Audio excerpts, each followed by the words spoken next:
Hello students, कैसे हैं सब लोग? बढ़िया है। एग्जाम्स की तैयारी चल रही है जोर शोर से। दिसंबर में पेपर देना है। जिनने लास्ट अटेम्प्ट दिया था और नहीं हो पाया, अगर आपका 13 अक्टूबर को आपका रिजल्ट आया है तो डिसहार्टन होने की जरूरत नहीं है।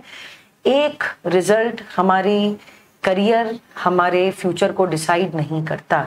तो even if you have failed your examinations, don't worry, prepare well for the upcoming attempt. जिनका पास हो गया, बहुत अच्छे नंबरों से पास हुआ, उनको हार्टी कॉन्ग्रेचुलेशंस। ठीक है, अब आज के वीडियो में हम दो चीजों पे बात करने वाले हैं। पहला जो सबसे मेन इशू बना हुआ है स्टूडेंट्स के लिए वो है ओडीओपी, क्योंकि ओडीओपी कंप्लीशन और प्री टेस्ट के कंप्लीशन के बाद ही आपको अटेम्प्ट देने का मौका मिलेगा।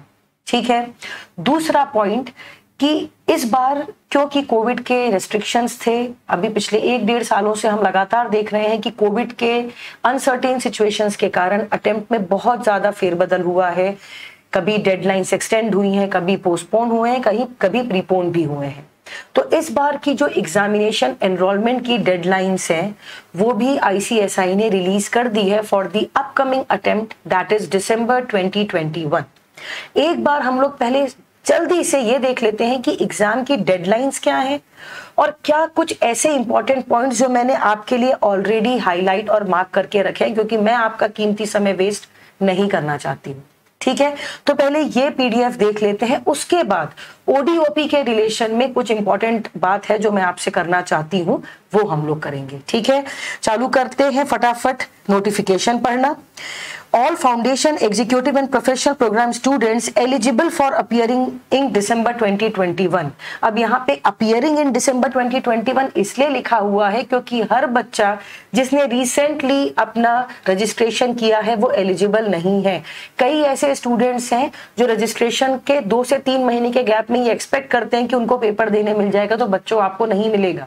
आप एक बार स्मैश पोर्टल में लॉग इन करके इस डिटेल को भी चेक करेंगे। ठीक है, Are advised to go through the following important guidelines। चलो देखते हैं कि सबसे पहले डेडलाइंस क्या है एग्जामिनेशन फॉर्म भरने की। ये एग्जामिनेशन फॉर्म भरने की डेडलाइन है, रजिस्ट्रेशन फॉर्म की नहीं है। तो without late fees start date है 14 अक्टूबर, जो डेडलाइन ऑलरेडी जा चुके हैं क्योंकि 13 को रिजल्ट आया था।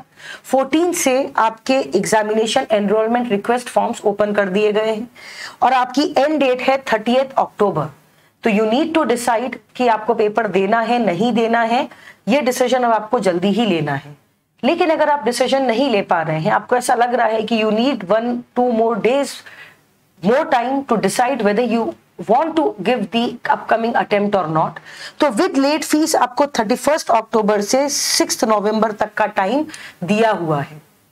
चलो मान लो आप ये सोचते हो कि आपको मॉड्यूल जो आपने सेलेक्ट किया है, आपने सेलेक्ट किया था फर्स्ट मॉड्यूल, आपको सेलेक्ट करना है सेकंड मॉड्यूल, आपको एक मॉड्यूल हटाना है, आपको medium of writing the paper बदलना है, आपको आपका एग्जामिनेशन सेंटर बदलना है, आपको एग्जामिशन की रिक्वेस्ट डालनी है। तो आपके लिए ये डेडलाइन चालू होगी 7 नवंबर से, जो ओपन रहेगी 20 नवंबर तक।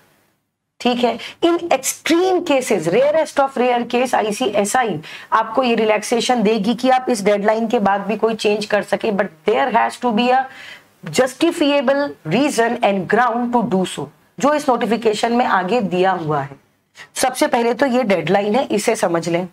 ठीक है, अब Students are advised to select examination center, combination of module और modules, medium of examination, English में आपको पेपर देना है, हिंदी में देना है, एटसेट्रा, वेरी केयरफुली।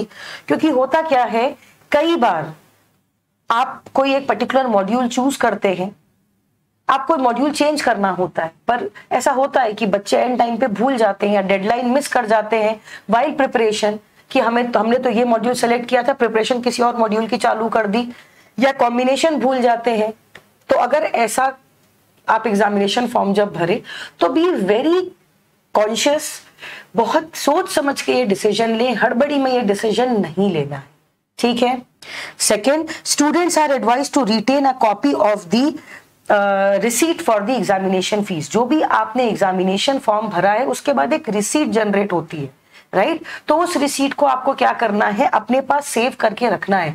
बेटा कभी कल के दिन अगर ऐसा हुआ कि आपका एडमिट कार्ड नहीं जनरेट हो रहा है, कुछ कई बार हो जाता है, बैंकिंग ट्रांजैक्शंस में भी कई बार ऊपर नीचे हो जाता है, तब आप कैसे ट्रेस करोगे? आपको you need to have some evidence ना, आपको कुछ प्रूफ होना पड़ेगा। तो आपको क्या करना है, जो भी आपकी रिसीट जनरेट हुई है उस रिसीट को आप संभाल के रखें। चलो मान लो आपकी रिसीट जनरेट हुई नहीं, ऐसा भी प्रॉब्लम हुआ है जो स्टूडेंट्स ने पास्ट में मुझसे डिस्कस किया है, तब क्या करोगे? तो ऐसे में जो आपका रिक्वेस्ट आईडी और ट्रांजैक्शन आईडी जनरेट होता है ना सिस्टम में, ग्रीन कलर में दिखता है, उसका स्नैपशॉट लेके रख लो, प्रिंट स्क्रीन करके रख लो, या कहीं पे डायरी में नोट करके रख लो। एटलीस्ट आईसीएसआई को जब आपका जो रिसीट जनरेट नहीं हुआ है या आपका ट्रांजैक्शन कंप्लीट नहीं हुआ है, आईसीएसआई को एक हेल्प हो जाती है और आपको भी एक हेल्प हो जाती है उस ट्रांजैक्शन को ढूंढने के लिए, ठीक है।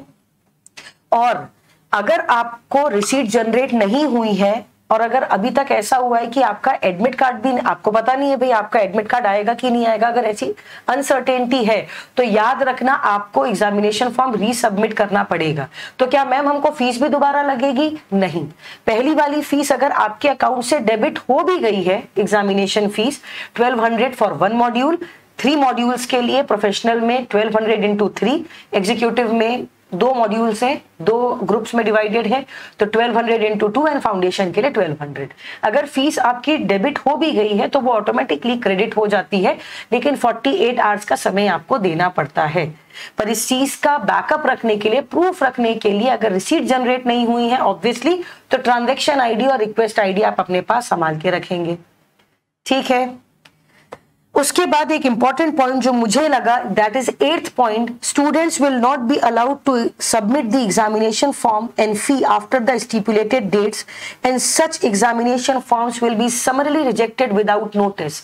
अगर आप डेडलाइन के बाद फॉर्म भरने की कोशिश कर रहे हैं, वैसे तो आप आगे प्रोसीड कर ही नहीं सकते क्योंकि सिस्टम आपको एंट्री देता ही नहीं है, पर गलती से ऐसा हो गया और अगर आपने एग्जामिनेशन फॉर्म सबमिट कर दिया, अगर आप कहते हैं, तो आपका वो examination form valid examination form नहीं माना जाएगा और रिजेक्ट कर दिया जाएगा विदाउट इवन नोटिफाइंग यू।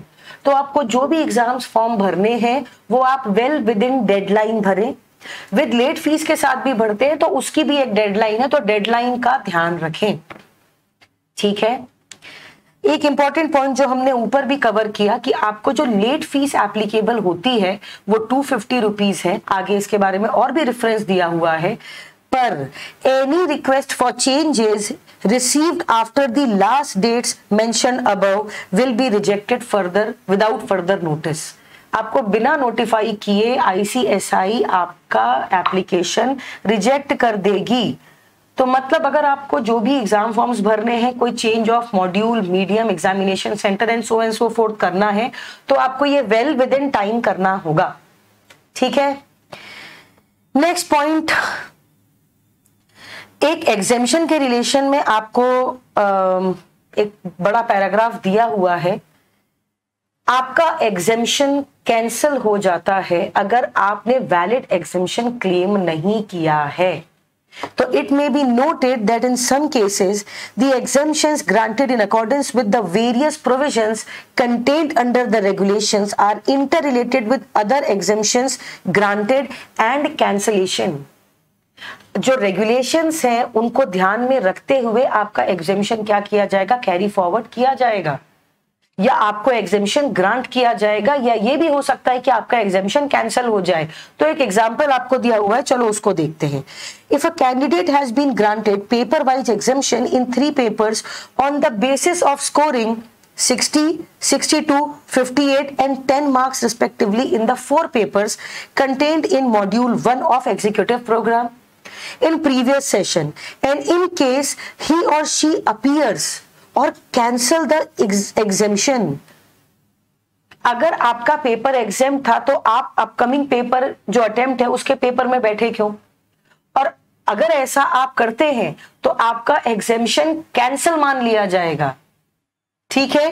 तो इन केस ही और शी अपीयर्स और cancel the exemption in any one out of the 3 exempted papers, all the 3 exemptions shall be cancelled. This is important, इसको आप लोग हाईलाइट, अंडरलाइन, कॉपी में, notebook में रख लो। तो अगर आपका पेपर एग्जेम्प्ट हुआ है, आपने एग्जेम्पशन क्लेम कर लिया है, उसके बाद भी आप पेपर में अटेम्प्ट कर रहे हो, तो आपका एग्जेम्पशन कैंसिल हो जाएगा. And since the exemption criteria in this case is applicable only if all the 3 papers are taken together, आपको exemption तीनों papers को collect करके आपके average marks काउंट किए गए थे, तो आपको exemption all together मिला है, सिंगल पेपर में नहीं मिला है. समझ में आया? ठीक है, क्लियर है? चलो, ये एक इंपॉर्टेंट पॉइंट था डिस्कस करने के लिए. अब एक है pre examination and ODOP. Pre examination में आपको आपके अटेम्प्ट के पहले, जिसके एफएक्यूज अलग से पड़े हुए हैं, आपको एग्जाम फॉर्म भरने के पहले आपका प्री टेस्ट एग्जामिनेशन खत्म कर लेना है. अगर आपने प्री टेस्ट एग्जामिनेशन नहीं दिया तो आपका एग्जामिनेशन फॉर्म आगे बढ़ेगा ही नहीं, खुलेगा ही नहीं.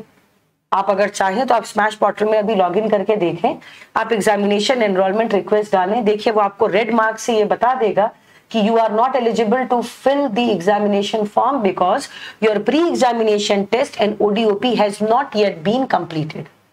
करेक्ट? अब इंपॉर्टेंट पॉइंट, ओडीओपी.